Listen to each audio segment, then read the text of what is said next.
네, 고린도 후서 4장 1절에서 6절 말씀입니다. 그러므로 우리가 이 직분을 받아 긍휼하심을 입은 대로 낙심하지 아니하고 이에 숨은 부끄러움의 일을 버리고 속임으로 행하지 아니하며 하나님의 말씀을 혼잡하게 하지 아니하고 오직 진리를 나타내므로 하나님 앞에서 각 사람의 양심에 대하여 스스로 추천하노라. 만일 우리의 복음이 가리었으면 망하는 자들에게 가리어진 것이라. 그 중에 이 세상의 신이 믿지 아니하는 자들의 마음을 혼미하게 하여 그리스도의 영광의 복음의 광채가 비치지 못하게 하미니 그리스도는 하나님의 형상이니라.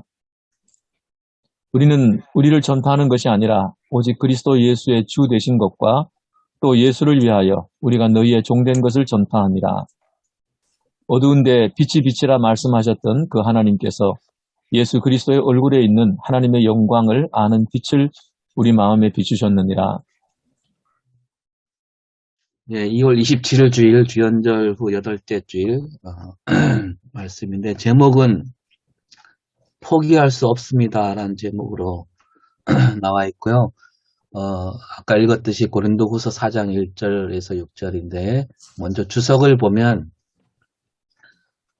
본문의 역사적 문학적 상황, 고린도 교회가 어렵게 된 이유가 뭐냐라고 했을 때 근데 이 예배 강단에서 그 이제 앞부분에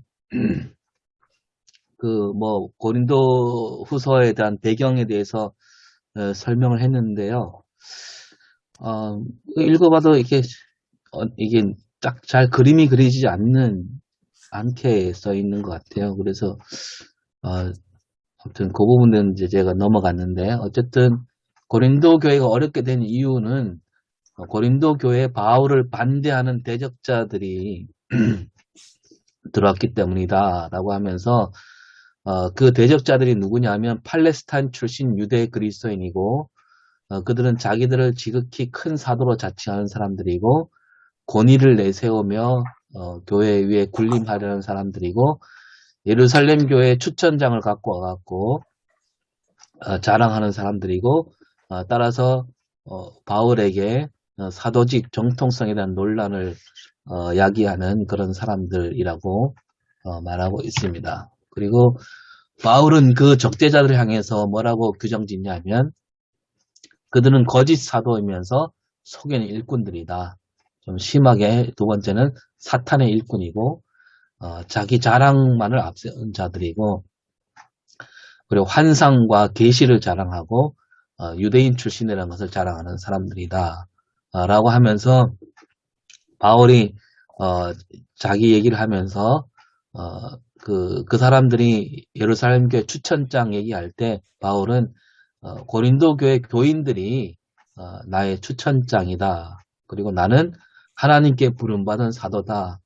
그리고 나는 새 언약의 일꾼이다. 그리고 참 사도는 예수 그리스도의 고난과 죽음을 짊어지고 고난에 동참하는 것이 참 사도의 길이다. 이렇게 그들과 이게 맞서서 이렇게 얘기를 하고 있다라고 말하고 있습니다. 본문의 주석과 해석을 보면 이 본문은 2장 14절부터 17절 그리고 3장 7절과 18절과 수미 쌍관을 이루고 있다라고 하면서 바울이 새 언약의 직분에 대한 그 변증으로서 이 말씀을 하고 있다라고 합니다.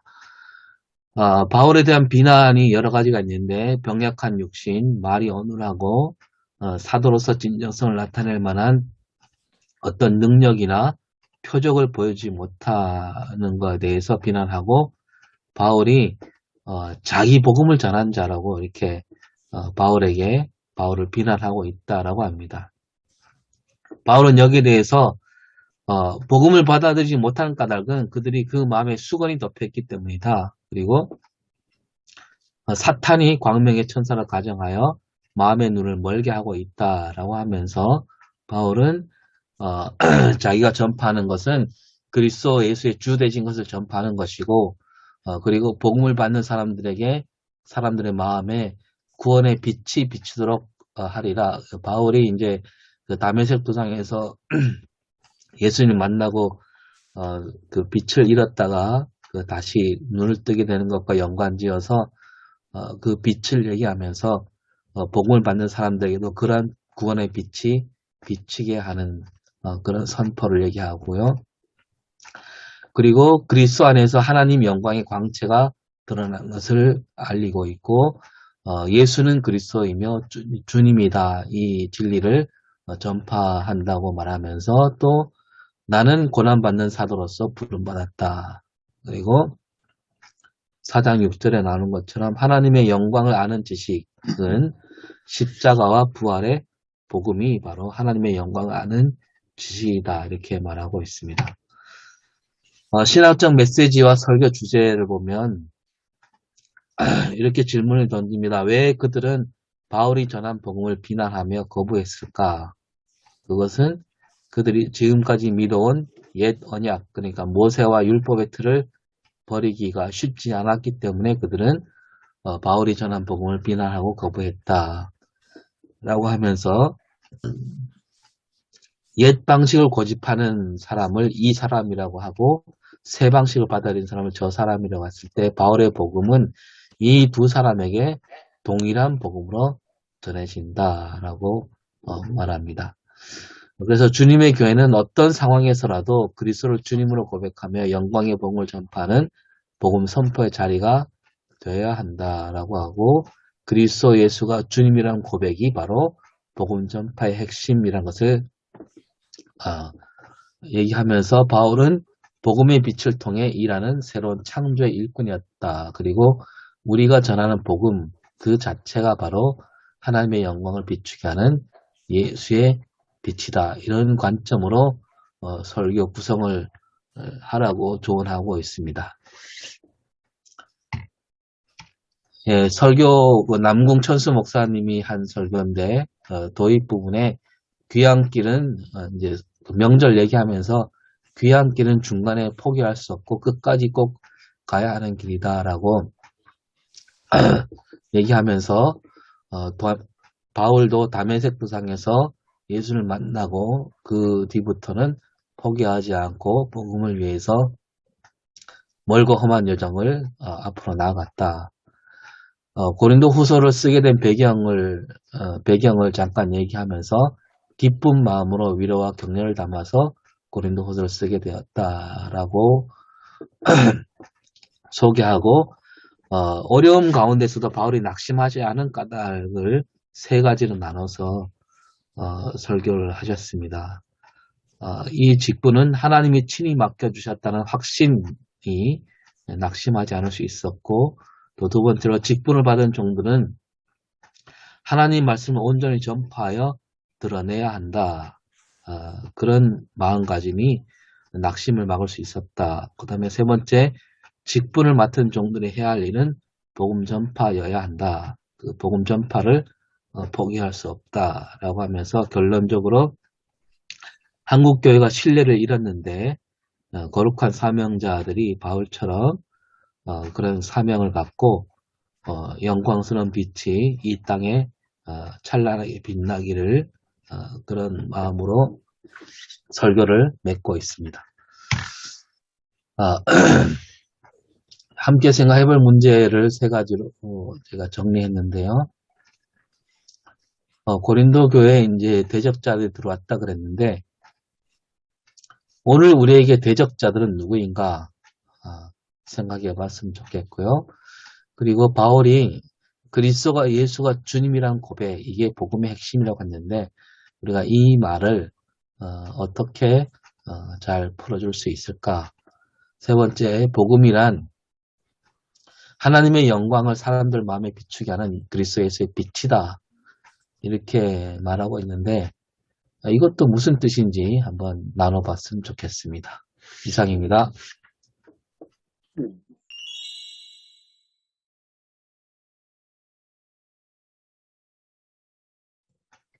저는 두 가지로 한번 생각을 해봤습니다. 먼저 이제 이번 주가 산상변모주일이잖아요. 예, 그러니까 산상변모주일하고 관계에 연관지어서 구도를 본다면 예수님께서 제자들 데리고 산 위에서 변형되셨는데 그 자신의 모습이 있는 그대로 드러나셨단 말이에요. 그러니까 하나님 본체시라고 드러났다. 빛이신 것을 드러냈거든요. 그래서 물론 하늘에서 소리가 이제 들려서 내 기뻐하는 자다, 사랑하는 아들이다, 뭐 그렇게 확정해 주셨는데 제자들은 눈이 가려져서 예수님의 그 모습을 제대로 보지 못하는 거죠. 십자가 사건 전에는 그들 앞에는 율법이 가려 있고 세상의 것들 어떤 기준이 가려 있어서 예수 그리스도를 제대로 알아보지 못했는데 예수 그리스도 안에 있는 그 빛, 하나님의 영광이 그대로 드러났고 결국 예수님은 십자가 곧 있지만 십자가를 이제 이길 수 있게 이 십자가를 이제 그 이후에 부활하고 승리할 것을 예수님 아셨잖아요.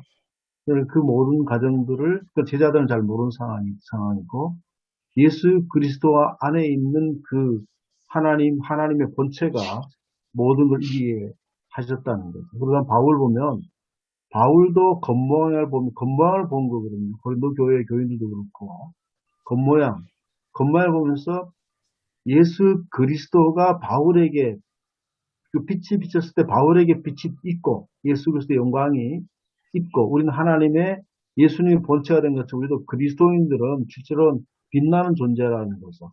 복을 받았을 때 예수를 받았을 때 각자가 자기만 모르고 있다. 예수 그리스도가 있을 때 우리가 본래 그런 본체가 근본의 변화가 왔는데 그 다음에 이제 사람들을 알아보지 못하는 거죠. 많은 사람들 율법이라든지 이런 것 때문에 알아보지 못하는데 우리 안에 원래 그걸 갖고 있다는 거죠. 그래서 뒤에 보면 뒤이어지는 7절 12절 말씀에는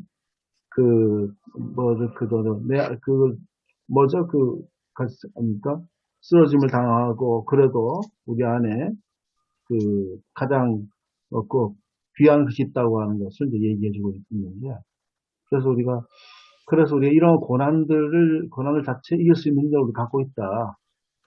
그런 어떤 것들로 좀 이렇게 세 가지를 한번 보면 좋겠습니다. 사도 바울도 이런 것이 있지만 사람들이 이렇게 판단을 하고 그렇게 하지만 결국 내 속에서 그 충분하게 이길 수 있는 어떤 빛이 내 안에 계시다. 하나님 영광이 계시다라고 하는 것. 예수 그리스도와 사도 바울과 그 다음에 우리 현실들 한번 연결을 하면 지금 어떻겠다는 생각을 했습니다. 그 4장 6절이 제 기억으로는 신대원 시험 때 암송 구절이었던 걸로 저는 기억하는데요. 그 6절의 첫 부분에 보면 어두운 데서 빛이 비치라 말씀하셨던 할 때 그거는 이제 창조 얘기하는 것 같은데요. 그죠? 네. 그 하나님께서 빛을 만드신 것처럼 우리 마음에 빛을 비추신다. 그렇게 해도 잘 와닿지가 않습니다. 이게 무슨 말인지. 우리 어두운 마음을 새롭게 창조하셨다는 뜻으로 이해합니다. 네. 그렇게 의역하면 되는데 의역 직전에 이 직역을 우리가 할 때 너무 어려운 거예요. 예수님도 나는 빛이라고 그러셨잖아요. 네. 그러니까 하나님은 그 천지 창조를 하실 때 빛을 창조하셨고 또 예수님은 나는 세상의 빛으로 오셨다고 말씀하셨고 그것과 좀 이렇게 상관이 있지 않을까 그런 생각도 해보는데요. 그래서 예수님의 얼굴에 하나님을 아는 영광의 빛을 비추셨다. 예수님을 보는 자는 하나님을 보는 자잖아요. 보내신 분을 믿는 게 보낸 자를 믿는 것이고, 아들을 믿는 것이 아버지를 믿는 것이니까요. 제가 생각하기에는 이 본문을 문자의 의미, 상징의 의미를 그대로 직역하면 좀 이해하기 어려울 것 같습니다. 저는 어떤 게 눈에 들어왔냐면 4장 4절의 마지막 부분을 보시면 그리스도는 하나님의 형상이니라라는 표현이 있지 않습니까? 형상이라는 말은 제가 생각하기에는 아리스토텔레스 철학의 그 형상과 진로 그 개념인 것 같아요. 그러니까 아리스토텔레스 철학에 의하면 진료는 가능태, 무언가 어떤 것은 이렇게 바뀔 수 있는, 변할 수 있는 원료, 그러니까 그런 개념이고, 형상은 그 현실태, 그러니까 진료가 어떻게 변화해서 우리 현실 속에 어떻게 드러나는 그런 의미로 이해가 되거든요. 그걸 이제 여기에 생각하면 그리스도는 하나님의 형상이라는 말은 보이지 않는 하나님께서 보이는 하나님으로 우리에게 현실 속에 보여주신, 그러니까 나타나신 분, 그런 의미로 이해가 되고요. 그런 의미에서 이제 오늘 그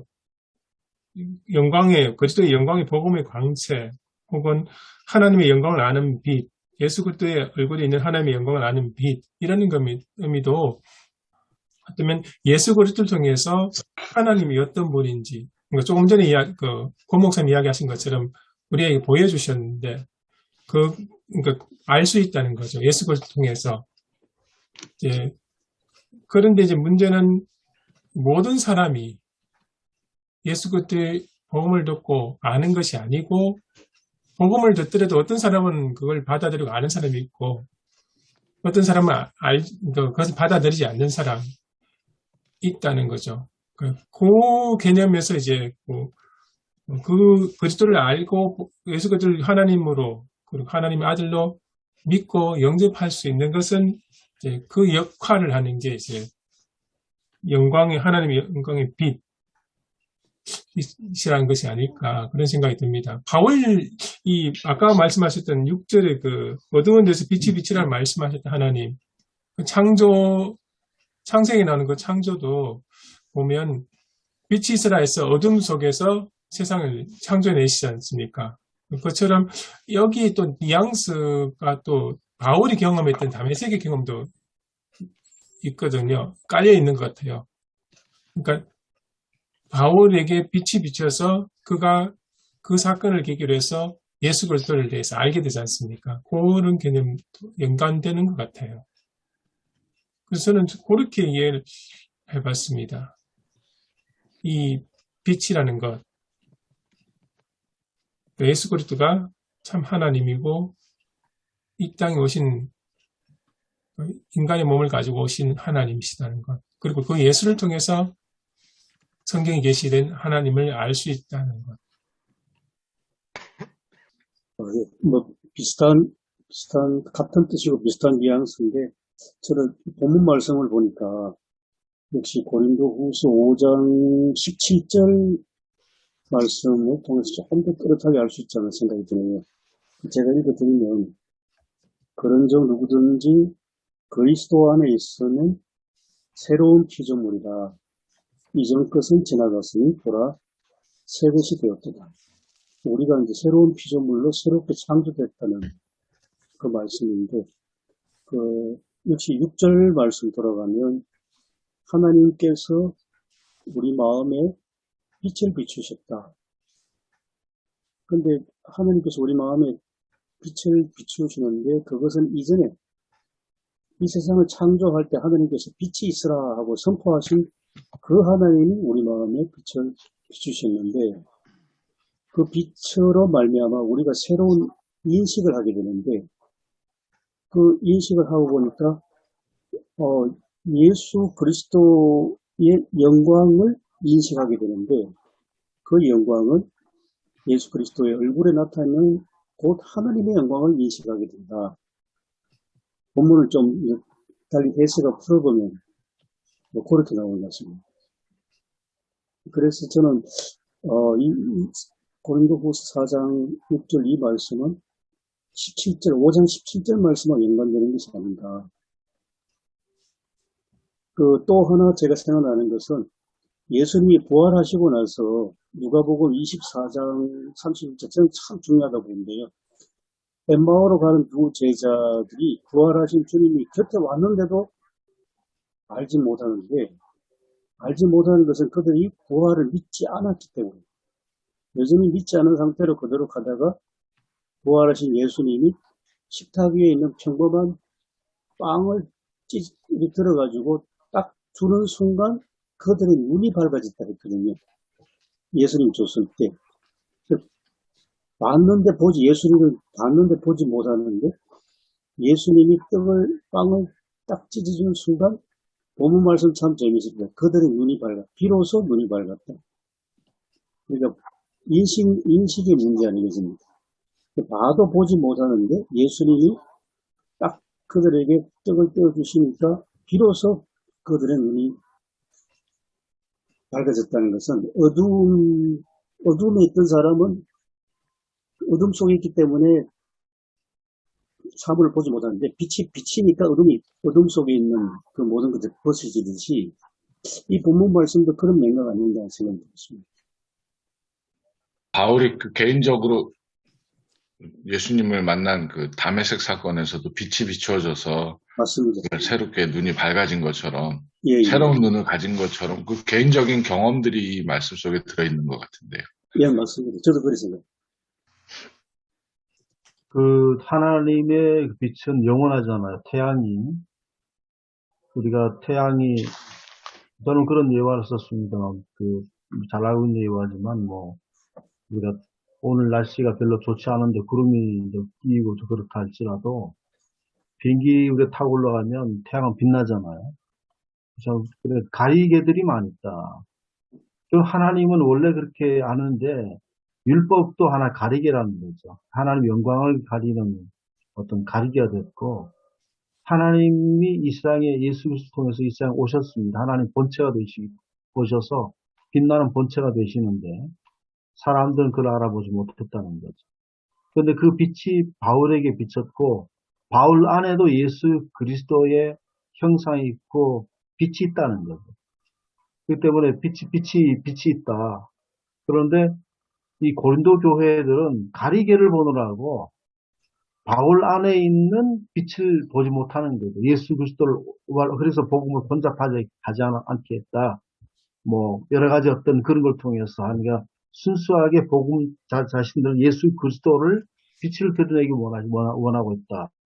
그렇게 계속 얘기를 하면서, 아무리 내가 여러 가지 거꾸로 때림을 당해도, 하면서 우리 안에 빛이 있기 때문에 그렇다라고 그렇게 얘기를 한다면, 실제 우리 안에 있는 그리스도인도 벌써 빛을 비쳤잖아요. 그러니까 바울에게 비친 것이 아니고 예수 그리스도 빛이 있는 존재인데, 맞습니다. 우리 자신도 모르고 그 빛의 소중함을 모르고 우리는 가리개에 신경을 쓰고 있다는 거죠. 복음의 본질을 깨닫고 가리개, 겉으로 드러나는 것들, 겉으로 드러나는 것, 이것들이 혼잡하게 만든다든지, 자기를 드러낸다든지, 세상의 추천서를 자랑한다든지, 우리 말하자면 가지고 있는 것이라든지, 배운 것이라든지, 자랑한다든지, 이런 것에서 복음이 혼잡하게 된다는 거죠. 그래서 우리가 빛을 드러내려면 정말 우리에 있는 예수 그리스도의 복음의 본질로 들어가야 된다고 말씀을 하고 있고, 오래전에 얘기입니다. 오래전에 얘기했는데, 우리 그 권사님 한 분이, 제가 녹병에서 권사님 한 분이 연세가 90 가까이 되신 분인데, 처음 세댁 시절에, 이제 그런 얘기는 다 듣잖아요. 동네에서 옛날에 굿을 많이 했기 때문에 굿판이 벌어졌는데, 이 무당이 이제 신이 안 내리는 거예요. 그냥 아무것도 모르고 철없어서 그냥 놀러 복음만 구경하러 갔거든요. 그 중에 하나가 동네 이제 그 시어머니 뻘대는데, 야, 얘들아, 너 그럼 모르냐? 너들 나무 망하려고 그러냐? 빨리 가라. 그렇게 얘기했다 하더라고요. 그리고 우리 안에 자기 자신이 새댁이고 철이 없고 그러니까 뭐가 있겠나 그러는데, 그게 아니라 우리 안에 벌써 빛이 있다는 거죠. 그래서 우리가 순수한 그리스도의 빛을 드러내야 되는데, 우리 너무 가리개라든지 너무 크게 의식해서 제대로 비치지도 못하고 빛을 보지 못하는 여러분들이 있지 않는가. 그렇게 연결을 한번 생각을 해봤습니다. 그 목사님 말씀하신 대로 본문 말씀 보면 하나님의 빛이 바울에게 비쳤고 또 우리들에게도 비쳤는데, 우리하고 바울의 차이는 우리는 여전히 가리개를 걷어내지 못했다는 거죠. 근데 사도 바울은 그리스도에 비춰진 하나님의 형상, 하나님의 영광의 복음이고, 이것을 바울은 알았기 때문에 하나님의 빛을 비추니까 그걸 인식을 하는데, 이 바울 같은 그런 복음의 체험이 없는 사람들은 여전히 가리개 때문에 제대로 보지 못한다. 그렇게 정의될 수 있는 것 같습니다. 그리고 한국교회를 본다면 지금 우리가 한국교회가 복음의 본질에 충실하기보다는 가리개라든지 겉모양들, 이런 것들을 쫓았다는 거죠. 건물이라든지 목회자도 마찬가지로, 목회자가 그 속에 진짜 순수한 복음의 어떻게 있는가라기보다도 목회자가 어떤 사람인가, 뭐 어떻게 그냥 배경들, 그 다음 여러 가지 어떤 그 학력이라든지 뭐 여러 가지 배경들, 이런 것들에 쫓아가서 우리가 있다는 거죠. 그래서 현실은 지금 우리가 이런 상황 속에서는 가리개를 지금 걷어내야 된다. 이제 복음의 본질 속으로 돌아가야 된다. 우리 안에 있는 복음의 능력 가운데 돌아가야 된다라고 하는 것을 좀 우리가 다시 한번 생각하고 강조해야 되는 필요가 싶거든요. 그래. 이미국 교수님이 말씀하신 5장 17절에 그 그리스도 안에 있으면이란 말과 그리고 오늘 4장 6절에 예수 그리스도의 얼굴에 있는 이란 말을 이렇게 같이 등치시켜도 된다는 그런 뜻이죠. 예, 저는 좀 네. 정치보다 연결이 된다. 적어도. 네. 예, 예. 네. 그렇게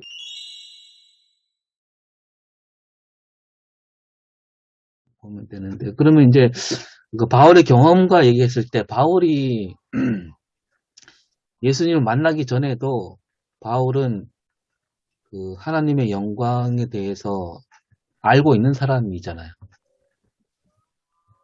예수 사람. 안에 있는 하나님의 영광은 몰랐던 거죠. 그러면 그 전에 있던 하나님의 영광은 가짜고 예수 안에서 새롭게 진짜를 발견했다 이렇게 봐야 되나? 그러니까 그 김성기 목사님 말씀 그대로 받아들이면 그때 바리새인 아니었습니까? 네. 바리새인으로 하나님을 잘 알았죠. 예. 율법 안에 있는 그러한 하나님인데, 그러니까 그 다메섹 도상에서 빛을 봤을 때 예수를 만났고, 그 예수 안에 있는 그 빛이 바로 지금 오늘 본문 말씀의 빛으로 저는 이렇게 겹쳐집니다. 저도 그죠. 그 김성기 목사님 말씀처럼. 그 담에색에서 빛이 비춰졌을 때 눈에서 그 비닐 같은 것들이 벗겨졌다는데 그 비닐이 저는 가리고 있는 그 하나님의 영광을 제대로 보지 못했던 거라고 이야기했거든요. 그러면 약간 이제 좀 문제가 생기는 게, 그러면 이제 구약 시대, 구약의 하나님과 신약의 하나님을 얘기할 때, 그 어떤 구약 시대의 하나님과 예수 그리스도 이후의 하나님의 어떤 연속성이 단절되는 거잖아요. 그죠? 이렇게 뭐 볼 수 있겠습니다. 만일 제가 뭐 이제 이무 교수님, 예를 들면 이무 교수님에 대해서 교인들한테 얘기를 하거든요. 제가 본 이무 교수님, 교수님이 뭐 여러 가지 어떤 연구라든지 이런 것들을 하잖아요. 그런 것들 제가 교인들에게 많이 얘기를 하는 거예요. 그러니까 모세도 율법도 하나님 그 본 것들을 얘기하는 거예요. 그런데 임 교수님이 직접 와가지고 교인들을 만나는 것하고 제가 얘기하는 거하고 다르잖아요. 그러니까 구약 시대에는 하나님에 관해서 얘기를 하고 있지만 모세를 통해서 율법을 통해서 하나님을 간접적으로 소개한 거지 직접으로 만나진 않잖아요. 근데 신약 시대는 직접 오셨다는 거죠. 확실하게. 임 교수님 직접 와서 교인들에게 말씀을 전해주시면 제가 얘기하는 거하고 저를 통해서 저를 갖고 있는 어떤 임 교수님을 파악한 것을 갖고 있는 어떤 저를 통해서 얘기하는 거하고 직접 하는 거하고는 근본적인 차이가 있다는 거죠. 그렇게 구약 시대는 하나님의 영광을 보면 죽었죠, 뭐 사실. 근데 성육신하신 예수 그리스도를 통해서 우리가 하나님을 발견하게 된다는 것을 이야기하는 것 같고, 그러니까 바울이 그 대적하는 사람들이라는 그 카테고리 안에 유대주의적 혹은 유대교 배경을 가지고 있는 사람들이 그 구약의 혹은 뭐 그 사람들이 주장하는 내용들이 다 뭐 할례 받아야 된다, 율법 지켜라, 뭐 이런 얘기 했을 텐데요. 하나님의 영광을 보면 죽었는데 오늘 예수 그리스도를 통해서 우리가 새롭게 자유롭게 자유인으로 그 과거 율법, 그러니까 하나님을 이야기하는 것이 아니라 그들이 가지고 있는 삶의 태도나 복음에 대한 오해, 그것에 대해서 이야기하려고 한 것 아닐까요? 예수 그리스도가 그 육신으로 입고 오신 거는 실제로 하나님이 그 자리에 왔었으면 그 자리에 있는 사람들은 다 죽은 거죠. 네. 육신이 왔기 때문에 결국은 육신의 빛이 안 하기 때문에 직접 볼 수 있었던 거거든요. 예를 들면 이렇게 설명을 하면 좀 어떨까요? 만일 우리가 울진 같은데 원자로가 있습니다. 원자로가 엄청난 콘크리트로 쌓여가지고 있거든요. 거대한 콘크리트로 쌓여가지고 안에 있는 것들이 잘 해서 서서히 이게 핵분열이 일어날 수도 하는데 갑자기 이거 다 드러나 버리면 다 죽는 거죠. 그래서 하나님이 육신을 갖고 오셨다고 하는 것은 하나님의 영광이 완전히 정말 드러나죠. 그러나 산산변모 때는 그걸 번강을 보게 되는 거죠. 제자들은 또 그렇게 볼 수 있도록 벌써 준비된 사람들이었고요. 제가 생각하기에는 여기에 우리 종교개혁 신학의 이해가 좀 도움이 될 것 같습니다. 그러니까 루터 입장에서 봤을 때 성서의 중심이 예수 그리스도라는 거죠. 하나님께서 그러니까 말씀의 삼중성 이야기는 기록된 말씀, 선포되는 말씀 그 자체이신 예수 그리스도. 그러니까 성경의 중심이 예수 그리스도인데 구약하고 신약하고 이렇게 전혀 다른 하나님의 영광이 전혀 다른 게 아니고 어떻게 보면 아까 천 목사님 말씀하셨던 것처럼 구약에서 하나님께서 계시를 하셨지만 잘못 이해되고 오해됐던 부분들을 바르게 온전히 하나님의 원래 말씀의 참 뜻을 해석해 주신 분이 예수 그리스도이고 하나님이 어떤 분인지 보여주신 분이 예수 그리스도이고 특히 바울의 입장에서 봤을 때 바울이 생각했던 예수 그리스도는 십자가의 죽음과 부활을 통해서 그리스도이심을 보이신 분이거든요. 그러니까 우리가 제가 오늘 예배 강단을 읽으면서 영광의 빛, 영광의 복음이라는 단어가 나와서 조금 조심스럽기도 한데요. 자칫 잘못하면 영광의 복음이라 해가지고 우리가 이제 많은 교회에서 혹시 오해하는 화려한 성전과 수많은 그리스도인들이 모여서 예배드리는 그런 개념으로 생각하면 좀 곤란할 것 같아요. 바울이 생각했던 하나님의 영광이 빛의 복음이 나타난 게 이제 바울의 입장에서 봤을 때는 그것이 그렇게 놀랍고 귀한 것이지만 실제로는 예수 그리스도의 십자가의 죽음과 부활을 통해서 희생을 통해서 나타난 걸로 이해를 할 수 있습니다. 저는 그렇게 하는 게 이해하는 게 맞지 않을까 그렇게 생각이 듭니다. 그래서 오늘 예배 강단 쪽에도 약간 그런 언급이 있는데요. 목회자들, 우리 현대 목회자들이 바울하고 이렇게 대비하면서 바울의 대적자하고 바울하고 사이에 보면 대적자들은 자랑을 하거든요. 나 예루살렘 교회에서 봤던 추천장도 있고 이렇게 말도 잘하고 이렇게 또 출신도 정통 유대 출신도 있고 그러면서 교회 안에서 영향력을 펴서 자신의 입지를 다지고 군림하려고 하는. 근데 바울은 반대거든요. 그야말로 바울은 오히려 말도 변변치 않고 모양도 변변치 않고 굉장히 약하고 보잘것없어서 그냥 편지만 열심히 보내는 그런 사람으로 이제 대적자들이 약간 비웃지 않습니까? 근데 바울은 그걸 자랑스럽게 생각하거든요. 왜냐하면 나는 예수 그리스도의 종이니까 종으로 부름받았으니까 주인이 아니니까 그렇게 화려하고 대단한 걸 자랑할 필요 없다. 종으로서 이렇게 약하고 부족하지만 하나님이 나를 부르셨고 하나님이 예수 그리스도의 십자가의 죽음과 부활에 참여하는 제가 이야기하기로는 이 참여한다는 것은 결국 복음을 전하다가 고통받고 고난받고 보잘것없이 조롱받는 그런 상황을 함께 감수하면서 복음을 전하는 그런 모습이 바울이 진정으로 원했던 모습이 아닐까 그런 생각이 들고요. 그래서 제일 저는 눈에 뜨는 게 우리가 너희의 종된 것이라는 이 표현이 눈에 뜹니다. 5절의 말씀에. 우리는 보통 이제 예수 그리스도가 우리는 목회자니나 이렇게 특히 목회자니까 예수 그리스도의 종이라는 걸 자랑스럽게 이야기하죠. 우리는 예수 그리스도 종이다. 하나님의 종이다. 근데 바울은 예수 그리스도의 종이라는 것을 자기를 이야기하면서 또 한편으로는 우리는 너희의 종이라고 이야기를 하거든요. 이 표현들 이런 게 다 어떻게 보면 바울이 대적자들하고 바울하고 극렬하게 차이 나는 모습이 아닐까 그런 생각이 듭니다. 좀 너무 중구난방으로 이야기를 한 것 같은데.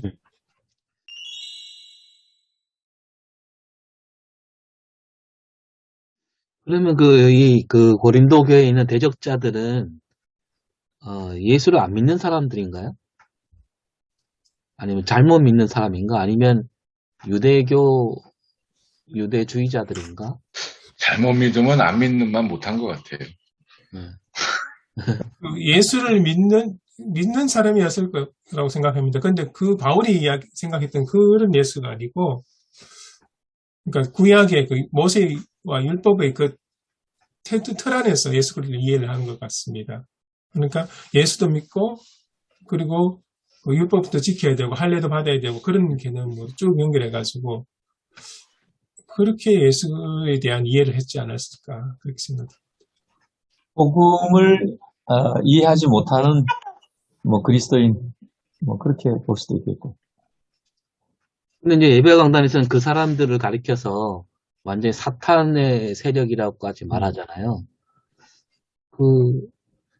너무 너무 심하게 얘기하는 거 아닌가 싶어서.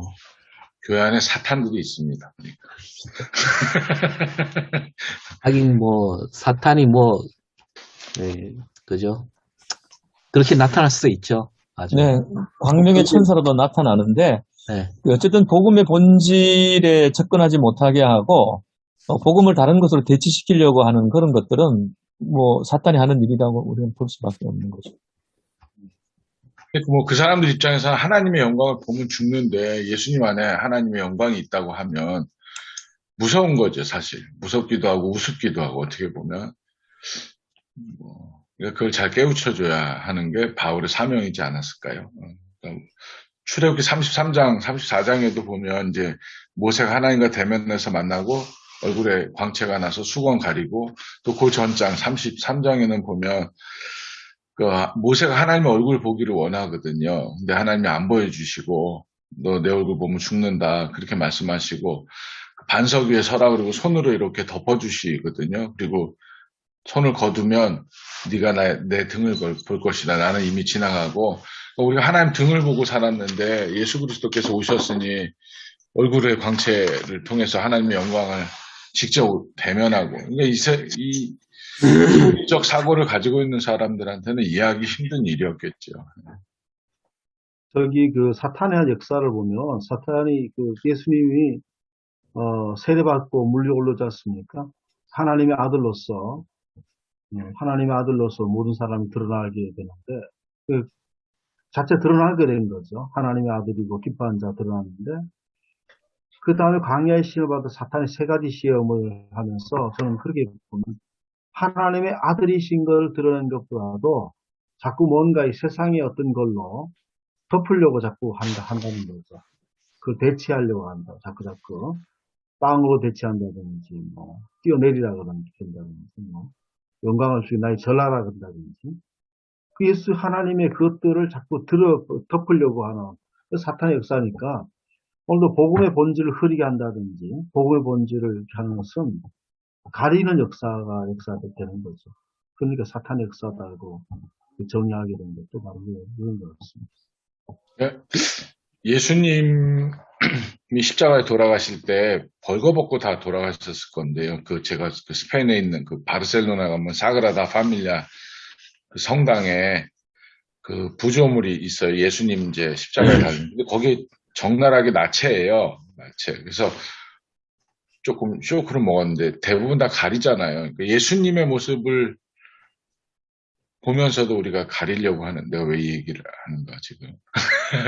하여튼 우리가 포장을 하려고 하는데 예수님은 사실 그렇게 다 내어주려고 오신 하나님이잖아요. 성육신 하셨다는 것 자체가 우리와 인격적으로 교제하기도 원하셨지만 진짜 사람과 함께 하시고 아픔을 함께 하시고 우리처럼 우리가 되기 위해서 오신 하나님이니까 사람이 되기 위해서 그거를 이해 못하는 거죠. 유대인들 입장에서는. 그러니까 제가 그 예수님을 보면서도 놀랐으니까 깜짝 놀랐으니까 예수님인데 좀 가려주지 이 생각을 하거든요. 근데 그 얘기를 하려고 했던 것 같습니다.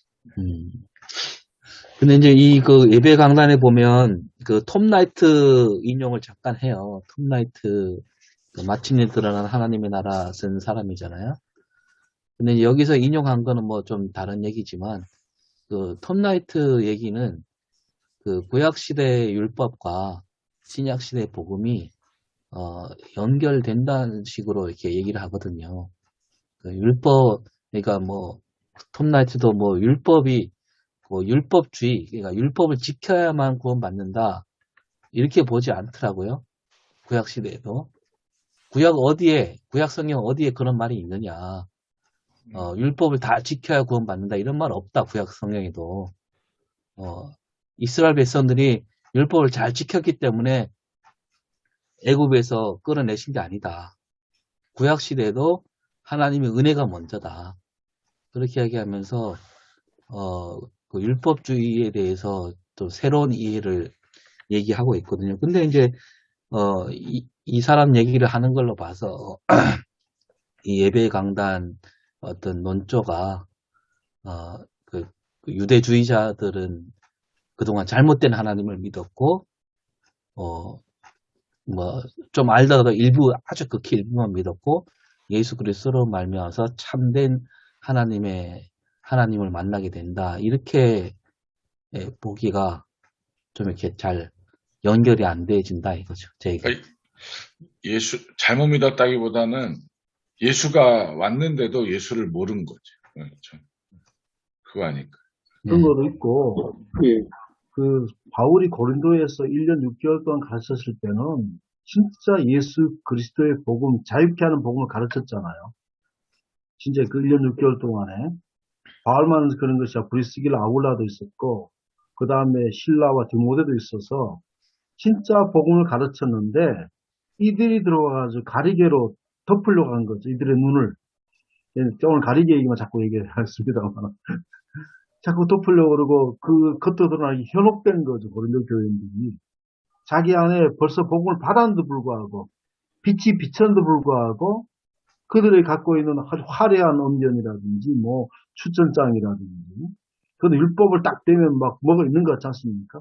그런 이 사람들이 결국은 그것들이 그들에게 빠지고 넘어가서 본질을 잃어버린 상태다. 그러니까 바울은 지금 고린도후서를 통해서 본질을 회복하려고 가진 애를 원래 갖고 있었던 그 하나님의 본체 너들이 봐왔던 복음의 본질을 회복해라. 그렇게 해서 이제 눈물의 편지를 보낸다든지 지금 그렇게 하고 있다고 보거든요. 오 목사님, 지금 말씀하신 것은 혹시 제가 이해한 그거 아닌가 싶은데, 예수를 긴 그 2000년 기독교 역사 속에서 계속 예수는 유대인이라고 하는 그런 이해. 그래서 신약 성경에도 보면 사도행전 한 10장까지 베드로가 환상을 보기 전까지만 해도 베드로도 자기가 유대인이라는 확실한 정체성이 있었고, 그래서 자기가 믿는 예수도 유대인 예수라고 그렇게 믿었지 않습니까? 그렇게 믿어가지고, 그래서 그 로마서에도 나오는데, 예수를 믿으려면 유대교의 율법 규례를 다 지켜야 된다. 대표적인 게 할례고, 그래서 로마서에 그런 이제 바울이 또 거기서 많이 언급해놓은 그런 걸 봐서 초창기에는 그 기독교 신앙 공동체가 유대교를 벗어나려고 하지도 않았고, 또 본인들이 또 다 유대인이었고, 그런데 사도행전 읽어보면 11장 26절에 가보면 이제는 예루살렘을 떠나가지고 안디옥의 새로운 신앙 공동체가 세워졌고 사도 바울이 그 지도자로 나섰는데 본문에 보면 안디옥에서 비로소 그리스도인이라는 용어가 나오거든요. 그게 참 중요하다는 생각이 듭니다. 여기에서 완전 유대교 속에만 있었던 그리스도인들이 이제는 예수 그리스도를 부활과 십자가 부활 중심으로 해서 신앙을 가지게 되면 그러면서 사도 바울이 지도자로 나섰고 그래가지고 그리스도인이라는 이야기를 처음부터 듣게 되고 거기로부터 시작해서 이제 성교 역사가 시작되는 거 아니겠습니까?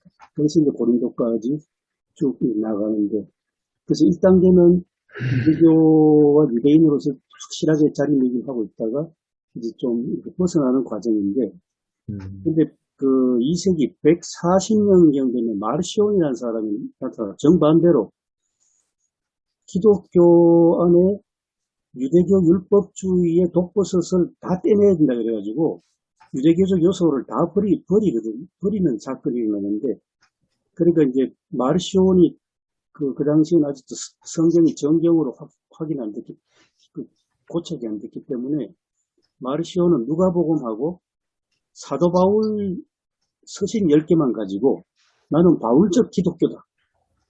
그래가지고 유대교적인 요소는 다 빼버리려고 하는. 그래 되니까 이게 또 영지주의하고 맞물려가지고 마르시온이 결국 이제 이단으로 되는. 아, 그런 이제 교회사 쪽으로 이제 단계가 있었는데, 그러다가 이제 종교개혁 시대도 칼빈은 아니다. 율법과 복음을 이렇게 구별하지만은 그래도 율법이 중요하다. 뭐 세 번째로 사용해야 된다. 이제 그런 말까지 하는 그런 굉장히 기나긴 논쟁사가 있습니다. 예. 저도 이 초기 교회 이야기를 들었을 때, 교수님 말씀하신 이야기 들었습니다. 초기에 그러니까 그리스도인이라면 예수를 믿는 사람이 되기 위해서는 그 의미는 유대인이 된다는 의미하고, 그러니까 같았다고 이해를 합니다. 그러니까 바울이 대적자들이 주장했던 유대 쪽에서 내려왔던 이 사람들이 했던 이야기가, 그러니까 할례를 받고, 그리고 율법을 지키고, 이런 개념이 다 이제 유대인이 되는 그 개념이 들어가거든요. 거기에 대해서 바울은 이제 철저하게 거기에 대해서 반대를 하죠. 오직 예수 그리스도를 믿음으로. 그렇게 그런 관점으로 보면, 그러니까 바울이 왜 그렇게 자기의 다른 입장에 있는 사람들이 그렇게 뭐 반대했는지 그 이해를 할 수 있을 것 같습니다. 그리고 오늘 이 본문이 전체적으로 조금 큰 덩어리에 있어가지고 한꺼번에 전체적으로 그냥 이해하기 좀 어려울 것 같은데, 제가 그 현대 성서주석에 보니까 이 오늘 본문을 두 절씩 나눠서 이해를 시도하더라고요. 첫 번째 1, 2절에서 다룬 주제가 이제 뭐냐면 바울의 사도직, 바울의 직분이 어떤 의미인지 거기에 대한 바울의 변호 차원이고, 두 번째가 이제 모든 사람이 바울이 복음을 전했는데 왜 모든 사람이 예수 믿지 않냐 했을 때 거기에 대한 바울의 변론이 다 있고, 세 번째가 이제 바울은 설교 중에서 자기를 너무 드러낸다, 이런 것이 비난의 측면에서 바울은 아니다, 나는 예수 그리스도를 드러낸다, 그런 그 부분으로 이렇게 나눌 수 있다고 이야기를 합니다.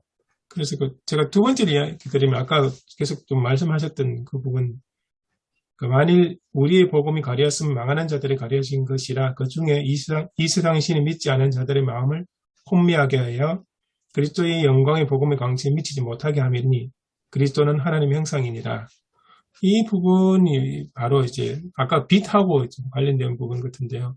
모든 사람이 설교를 듣는다고 해서 예수를 영접하지 않지 않습니까? 그 부분에 대해서 바울은 이 세상의 신, 다른 바클리 주석에 보니까 이게 이제 예수님이 말씀하셨던 그러니까 이 세상의 임금, 또 바울이 에베소서는 공중 권세 잡은 자들, 이런 식으로 이야기를 하더라고요. 그래서 그들이 이제 복음을 듣는 자들의 눈을 가려서 복음을 제대로 이해하지 못하게 해서 그들이 예수를 믿지 않는 것이다. 하지만 예수 그리스도의 영광의 광채를 받아들인 자는 예수를 믿게 되는데, 왜냐하면 그 예수 그리스도가 참 하나님 형상이시기 때문에, 하나님이시기 때문이다. 그런 의미로 이해를 할 수 있지 않을까, 그렇게 생각이 듭니다.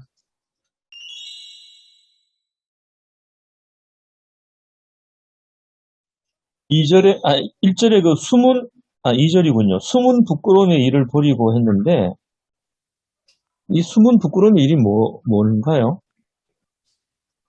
그 세 번역에서는 우리는 부끄러워서 드러내지 못할 일들을 배격하였습니다. 이렇게 되어 있습니다.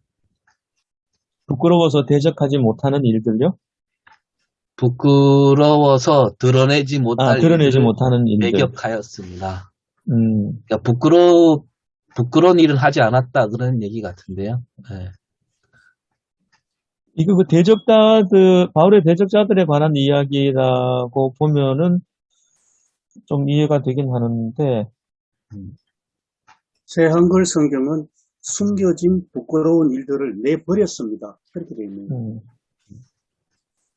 이것 역시 바울의 적대자들이 예루살렘의 추천장이나 화려한 언변이나 지식이나 이런 거, 천 목사님 얘기한 복음의 본질을 흐리게 하는 그런 가리개, 이런 덮개, 이게 사실은 자기들은 그걸 자랑스럽게 얘기를 하는데, 그건 사실 부끄러운 일이잖아요. 그렇죠. 어떤 자격증 뒤에 숨지 않았다 그런 얘기 같은데요. 바울은 이제 그런 거를 버렸다는 거죠. 숨은 예. 부끄러움을 버렸다. 오히려 본문의 핵심은 3절 같습니다. 아까 자꾸 가리개 이야기 나온 예. 복음이 가려져 있다면 멸망하는 자들에게 가려져 있다. 이 가리개를 치워내지 못한 사람은 멸망한다.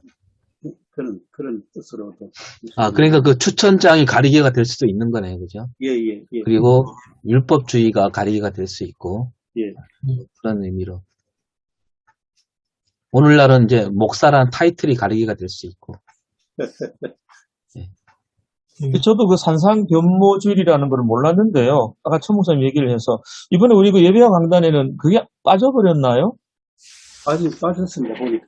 예. 네, 그래서 산상변모주의에는 오늘 이 본문이 아주 적합한 본문이라는 생각이 듭니다. 그래서 그 맥락에서 이 본문을 보면은 훨씬 더 주제를 우리가 좀 잘 찾을 수 있을 것 같아요. 바울은 그런 어떤 예루살렘에서 온 사람들이 가지고 있었던 것을 바울은 없잖아요. 바울은 가지고 있지 않아도 그들 앞에서 이렇게 부끄럽다거나 그들 앞에서 자기가 기가 죽는다거나 낙심하거나 그렇게 하지 않는다는 거죠. 사도들의 추천서도 없고 예루살렘에서 또 이렇게 보낸 것도 아니고 또 예수님이 또 사도들을 직접적으로 사람들 앞에서 사도라고 이렇게 세운 것도 아니고 어떻게 보면 담에색에서 만났지만 개인적인 경험이잖아요. 공동에서 아니기 때문에. 그러나 이제 그런 것들이 그렇게 했지만 자기는 기가 죽는다든지 낙심막을 하지 않는다. 그렇게 이제 얘기를 했는데 아까 이제 조금 더 넘어서 우리 목회자들 속에서도 먼저 우리 가리개를 좀 이렇게 걷어내자. 목사들이 가리개를 먼저 걷어내야 된다. 성도들의 가리개를 덮개라. 이 모든 것들을 복음 수수성을 드러내라. 이렇게 하기보다도 우리 안에도 너무나 그리 많다는 거죠. 예를 들어 그렇습니다. 최근에 제 친구가 동기 목사, 우리 돈 목사 나오고 있는데 책을 냈거든요. 책을 내가지고 이 친구가 이제 욥과 정약용에 관한 책을 냈습니다. 그때 내가지고 그런데 교회를 또 옮기게 됐어요. 광교에서 이제 청주로 옮기게 됐습니다. 옮기게 됐는데 그래가지고 이제 한당 청북교회에 있는 목사님과 박재필 목사님하고 이제 같이 세계선교부 일로 저녁 숙소 같이 이제 자게 됐어요. 이런 얘기 저런 얘기 하면서. 그런데 박사 논문을 써야 되는데 윤동주를 좀 쓰라고 교수가 그런다. 자기는 잘 모른다. 그러니까 제가 그런 얘기 있었습니다. 그러면 그 친구하고 가까이 갔으니까 만나면 좋겠다. 아무래도 연관이 있는 사람도 있으니까 그렇게 했거든요. 제 친구한테 얘기를 했었습니다. 친구한테 뭐라면 만나보면 좋겠다 그러니까 나는 큰게 목사는 무서워 이러더라고요. 큰게 목사들은 무서워 그러더라고요. 그리고 우리가 순수하게 내 안에 있는 그리스도 예수와는 같잖아요. 수만 명 있는 교회 목사나 그렇지 못한 목사나 예수 그리스도 안에 있는 본질은 같은데 우리가 너무 그게 되어서 우리 안에 그렇기 때문에 자기 스스로가 낙심하고 초라하게 보이고 또 그렇게 하지 않나. 또 우리가 이제 바꿔 들어간 것 같지 않습니까? 무슨 총회니, 노회니, 뭐, 이런 것 때문에. 실제로 그분들 안에 있는 예수 그리스도나 우리 안에 예수 그리스도인데, 그게 아니라 너무나 그런 게 가려워서 스스로를 자꾸 좀 초라하게 만들어버리는 이런 것들이지. 그래서 그 본질을 좀 회복하고 찾으면 좋겠다는 생각이 들거든요. 교인들도 마찬가지입니다. 교인들도 있는 사람, 없는 사람, 뭐 가진 사람, 못 가진 사람 너무 이렇게 하기 때문에 비교하고 초라하게 느끼고 자기 자신이 불쌍하게 느껴지고 복음의 본질이 드러나지 않는 어떤 그런 어떤 삶을 살아가고 있지 않습니까? 실제로 자유로워야 되는데 그리스도 영이 있으면 자유로워야 되는데 그래서 우리가 나 자신도 벗겨야 되지만 교인들도 벗겨져서 복음의 본질이 정말 드러날 수 있도록 그렇게 우리가 삶이 이게 우리가 목사가 해야 될 일이 아닌가 싶거든요. 그러니까 우리 스스로 좀 벗어볼 필요가 있다는 거예요. 어디든지 가든지 우리 안에 예수 그리스도 외에는 가장 귀하고 당당한 게 어디 있겠습니까? 뭐 돈이 할 수는 없잖아요. 그 복음의 본질을 흐리게 하는 것도 있고, 그 한편으로 보면 복음을 대체하는 것들이 너무 많은 것 같아요. 복음을 대체하는 것들이 그게 이제 복음의 노릇을 하니까 사실은 복음이 진짜 빛을 발하지 못하는 거죠. 지금 사회는 자본주의지. 학성 자본주의. 바울의 대적자들이 자랑하는 걸 바울은 하나도 안 가지고 있으면서도 안 가지고 있는 것 때문에 그런 복음의 능력이 나타날 수 있었거든요. 뭐 참 복음의 능력보다 더 좋아하는 게 뭐 교회 커지는 거고 성장이고 뭐 사립이 많이 받는 거고 뭐 얼마나 많이 모이는 거고 이게 능력이잖아요. 그러니까 복음이 뭐 할 말이 없는 거죠. 뭐 복음이 그러니까 망하는 자들이잖아요. 김성기 목사님 말씀하셨듯이 그 스페인 그 교회에 십자가에 달린 예수는 벌거벗은 채로 십자가에 달리셨다는 게 굉장히 상징성이 있는 것 같습니다. 그렇죠. 조금 전에 권 목사님 말씀하신 것처럼 그리고 교수님 이야기와도 이렇게 좀 현실적인 이야기를 하면 목회자가 설교를 하다가도 설교를 할 때도 그 교인들 중에 어떤 사람을 이제 염두에 두고 그분들한테 피해가 안 가는 방향으로 설교를 많이 하는 경우가 있지 않습니까? 그러면 교회 재정적으로 많이 이제 영향을 끼치는 그 장로님이 한 분이 계시면 그분이 사업하고 그러면 이제 그 사업에 관련된 문제나 잘못이 알면서도 될 수 있는 대로 그런 건 안 하고 그냥 무난하게 다른 방향으로 설교를 하는 그런 게 진짜 복음을 가리는 게 아닌가. 뭐 그런 예로 그렇게 생각할 수도 있지 않을까 그런 생각이 듭니다. 오히려 성도들로 하여금 하나님 앞에 예수 그리스도 앞에 정말 적나라하게 바로 서게 하지 못하고 자꾸만 다른 무언가로 이제 포장해가지고 예수 그리스도를 내놓으려고 하는 그런 모습들. 그 마치 이제 예배 강단에 나온 것처럼 모세가 이제 시내산에서 내려오면서 이제 얼굴에 빛이 나니까 수건을 가리지 않습니까? 그런 식으로 해서 이제 복음도 예수 그리스도도 그런 식으로 적당하게 목회자가 포장을 해가 성도들 앞에 내놓으려고 하는 그런 모습. 그게 이제 가리는 게 아닌가. 그런 생각이 듭니다. 여기서 바울이 5절에서는 오직 그리스도 예수의 주 되신 것을 전파한다 그랬는데 저는 이 말이 딱 마음에 꽂히는데요. 예수님을 주님이라고 얘기한다는 게 다 맡기는 거잖아요. 다 맡기는 건데 우리는 우리 교인들도 가만 보면 예수님을 입으로는 주님이라 그러는데 나의 욕망을 실현하는 어떤 어떤 뭐죠? 반지 요정처럼 생각하는 그지 제왕. 예, 제왕 말고 왜 알라딘의 램프에 나오는 마술 램프 요정. 네. 예. 그렇게 생각하는 경향이 너무 뚜렷한 것 같아요. 그래서 거기에 대해서 지적을 하면 반응이 사실 안 좋아요. 예. 하나님이 여러분의 욕망을 실현하는 분이냐. 그렇게 얘기하면. 근데 그런 생각이 아주 깊이 이렇게 들어있는 것 같아요. 예. 복음이라는 것은 예수 그리스도 우리의 주다라고 고백해야 되는데 그게 안 이루어지지 않나. 근데 우리가 갖고 있는 그 한국인의 기쁜 심성 가운데서 우리가 샤머니즘이자 무속이지 않습니까? 요즘 뭐 대선 앞두고도 무속 얘기가 나오는데 이건 기본적으로 한국인이 갖고 있는 거니까 이것들이 계속해서 이제 작동하고 작용하는 거죠. 그래서 우리는 계속해서 그거를 이제 우리가 자연스러운 갖고 있는 건데 계속 우리가 복음을 지속적으로 계속 말해야 된다.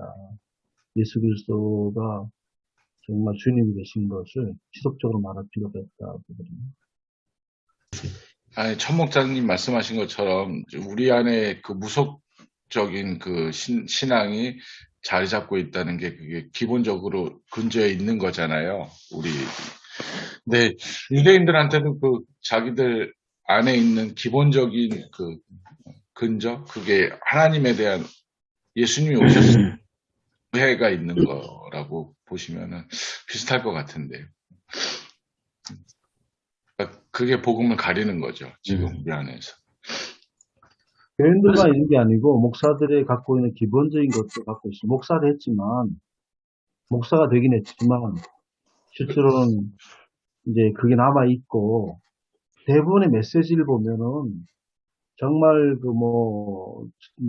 너나 나나 할 것 없이 실제 그런 메시지들이 대부분이지 않습니까? 목사들. 그러니까 무속에 대한 이야기들이 계속 나오는데도 목사님들이 지지를 하더라고요. 저는 좀 이해가 안 돼요. 네. 그렇죠. 네. 그걸 이해를 하는가 봐요. 뭐라 그러시냐면 어떤 분은 지금 그 말씀 그대로 하세요. 우리 민족은 기본적으로 그런 무속신앙이 있다. 그게 바꿔져야 될 거지. 그냥 그거를 이해하고 넘어가시는 분들이 많더라고요, 오히려. 근데 저는 이제 신방을 하면 신방 가정에 가서 얘기하는 메시지가 어쩔 수 없이 무속 신앙에서 말하는 복을 얘기할 수밖에 없는 구조가 돼 있는 것 같아요. 우리 한국 교회가. 근데 뭐 축복에 관한 권위 네. 우리한테 있긴 하니까요. 예. 예. 강단에서는 어느 정도 이제 우리가 조절하는데 신방을 가게 되면 그 가정에 대한 복을 빌어줘야 되잖아요. 저는 그게 되게 어려웠어요. 신방이. 가서 이게 얘기하는 거 보면 제가 얘기해야 될 부분이 정말 그 가정을 어떤 그 가정만의 복. 정말 예수를 바르게 섬겨라. 이렇게 신방 설교하면 안 되잖아요. 잘 섬기면 복이 온다. 이런 식으로 할 수밖에 없는 그런 구조가 이미 돼 있는 거죠. 근데 이제 제가 쿠바 얘기를 해서 죄송하긴 한데요. 쿠바 사람들이 한 30년을 한두 명이 예배하면서 교회 시키고 여러 가지 손해를 보면서도 그 이후에 30년, 40년 고난 속에서 살았어도 그들이 가지고 있는, 그러니까 제가 쿠바에서 제일 설교하기 어려웠던 게 풍요에 대한 설교였어요. 풍요. 예수 믿고 번영이라까지는 아니지만 복을 받는다는 얘기를 해야 되는데 예수 믿고 이 사람들은 고난을 당했거든요. 애가 학교를 못 가고 직업을 선택 못하고 가난하게 살아야 돼. 자발적으로 가난을 선택해야 되거든요.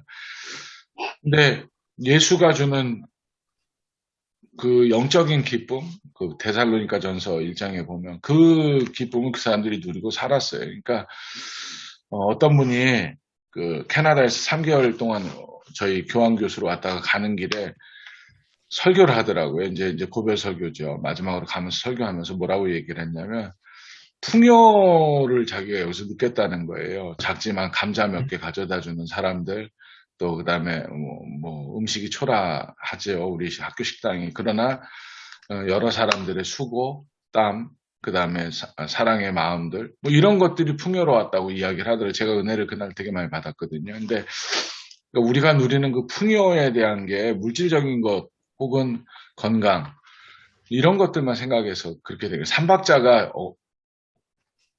오해가 된 삼박자를 우리가 축복을 가지고 있는 거라서 그래서 좀 어려웠지만 진짜 신앙 아닌가 그런 생각을 제가 쿠바에서 늘 했거든요. 그래서 교인들한테 그런 얘기를 종종 합니다. 하기는. 그래서 지금 교회 안에서 이제 그게 우리가 가제들이 교회 안에서만큼은 하나님 나라잖아요. 어떻게 하면 그걸 실현할 수 있을까? 바깥도 중요하지만 교회 안에서 실현할 수 있을까라고 하는 것이 지속적인 과제가 아닐까 생각됩니다. 그 진짜 중요한 포인트 같아요. 그 쿠바의 그 신앙이라는 게 예수를 믿으면 평안한 생활을 못한다. 만약에 우리 한국 교회가 그렇다면 한국 교회 교인들은 어떻게 달까? 이게 이제 진짜 가짜가 이제 싹 이제 구별이 되는 예, 거죠, 그러면. 예. 쿠바는 특히 유기농업에 섬기지 않습니다. 저는 오랫동안 네. 유기농업, 생명농업 오랫동안 해왔기 때문에. 그 목사님들이 쿠바는 그동안 설교한 게 그거잖아요. 세계를 봐라. 예수 믿는 국가는 다 부자가 되지 않았냐.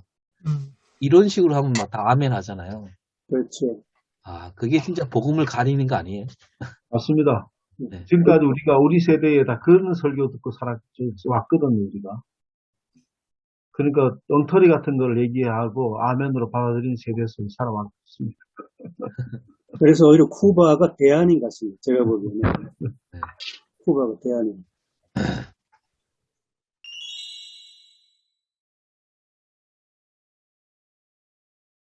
예, 쭉, 저는 듣고 이 시간에 정리를 하니까.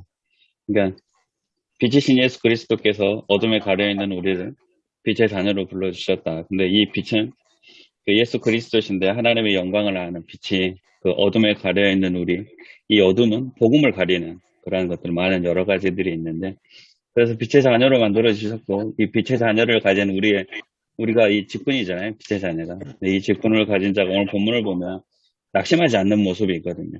그리고 정직한 모습, 그리고 오직 진리를 추구하는 순수한 모습을 갖고 있어야만 한다. 근데 이 모습을 갖고 있는 우리가 드러나는 게 아니고 우리의 주인 대신 예수 그리스도가 드러나는 것이다. 근데 이 예수 그리스도를 위해서 우리가 이 주인 대신 예수 그리스도를 드러내는 모습이 뭐냐면 예수의 종임과 동시에 우리가 섬기는 교회의 종이 되는 모습이거든요. 그러니까 아까 그 쿠바 얘기도 했지만, 그러니까 그 교회의 종, 우리 가장 낮은 곳, 모든 것을 포기하고 모든 것을 섬겨야 하는 그 자리가 예수를 위한 자리가 아닌가. 근데 우리는 자꾸 교회의 주인 되려고 하거든요. 그래서 빛의 자녀는 가장 낮은 자리, 가장 거기 모든 걸 버려야 되는 그런 자리가 아닌가라고 지금 정리를 하려고 합니다. 아멘. 오늘 본문은 직분과 빛의 관계라고 저는 이해를 했어요. 그 사실 그 직분을 우리가 받았는데 아무도 인정하지 않잖아요. 오히려 대적하고 그런데 그 직분을 아무도 인정하지 않으니까 이제 내가 스스로 자천하는 거예요. 근데 그 자천이라는 것이 굉장히 중요하고 굉장히 필요하면서도 굉장히 위험한 요소가 있습니다. 대부분 이단들이 다 자천하는 거거든요. 그런데 그 자천하는 이유는 한 가지입니다. 나를 나타내기 위해서가 아니라 복음을 우리를 전파하는 것이 아니라 오직 그리스도 예수의 주 되신 것을 우리가 전파하기 위해서 스스로 이제 자천하면서 나서는 건데요. 우리의 그 직분을 가능케 하시고 감당할 수 있게 하시고 이렇게 서포트해 주실 수 있는 것이 바로 빛이라고 저는 이해를 했어요. 그 빛이 아니면 우리는 아무것도 할 수 없는 것이기 때문에 하나님께서 태초에 빛을 창조하신 그 하나님께서 그리스도 예수님의 얼굴에 나타난 하나님의 영광 그 광채를 보여주신 그 하나님께서 우리에게 빛을 비춰주심으로 말미암아 우리가 그 직분을 감당할 수 있다. 감당이 가능하게 되었다. 이제 그 말씀으로 저는 이해했습니다. 저는 이 사무 목사는 뒷부분의 것들을 한번 생각했거든요. 예수 그리스도가 결국 사람을 섬기는 종으로 오셨지 않습니까? 그러니까 빛을 종으로 오셨는데 우리가 빛병을 어떻게 드러내야 되는가? 이사 목사님 그 말씀하신 것처럼 그럼 우리 안에는 예수 그리스도의 빛이 언제 드러나는가? 예수 그리스도가 십자가에 완전히 죽으신 것은 진짜 종의 자기 모든 걸 버리셨지 않습니까? 버리심으로 그 안에 본체가 드러났습니다. 육신을 버리심으로 그 안에 본체가 드러난 것처럼 우리도 이제 그들의 성도들의 종이 됐다. 우리가 종으로 섬길 때에 이들을 예루살렘에 온 사람들은 지배자로 지금 군림하잖아요. 자기들이 권위가 있다. 모세의 어떤 권위가 있다. 권위로 지배하고 군림하고 그렇게 나타났다면 사도 바울의 모습은 진짜 빛된 모습은 종의 사역에서 온다. 우리가 종으로 자꾸 섬길 때 우리 안에 있는 덮개나 가리개들이 이제 벗어나고 본질이 드러나게 한다. 그렇게 이제 이사화 목사님 마지막에 그 얘기하면서 그거를 한번 생각을 했습니다.